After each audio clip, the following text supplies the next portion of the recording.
Una pioggia di segnalazioni nelle redazioni del gruppo Media Nord-Est per i disservizi RAI, i cui canali si vedono a singhiozzo ormai da settimane. E una pioggia di segnalazioni anche per il Comitato regionale per le comunicazioni, che ha istituito una mail proprio per raccogliere le istanze da parte dei veneti.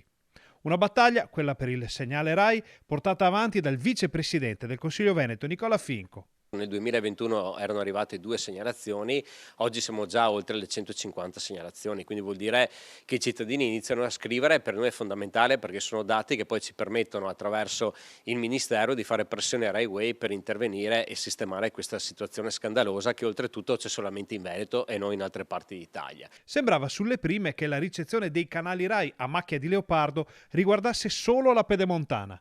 Invece le segnalazioni dipingono un quadro molto diverso e allarmante. A continuare a fare le segnalazioni attraverso la mail del Corecom, anche perché non c'è solamente il Bassanese che ha questi problemi, ma li stiamo registrando anche nella zona del litorale veneziano, nella zona dello Pitergino e anche in tutta la zona del lago di Garda. Quindi in moltissime località c'è questo problema e pretendiamo da Rai Way un intervento urgente perché, come abbiamo già detto più volte, la gente paga il canone, è un servizio importante, quindi è giusto che la gente abbia questo servizio per il quale paga ogni anno. Il problema è tecnico, ma anche strategico, e sembra che non si tratti di un disguido dell'ultimo minuto. È un problema, diciamo, tecnico, prevalentemente, un problema che era già stato fatto presente a suo tempo, che Rai Way ovviamente non ha voluto affrontare. Finco lancia infine un appello perché chi è a Roma si faccia sentire per i diritti dei veneti. Il ministro competente, il ministro Urso di Fratelli d'Italia, è stato eletto in Veneto, quindi è giusto che si faccia carico di questa problematica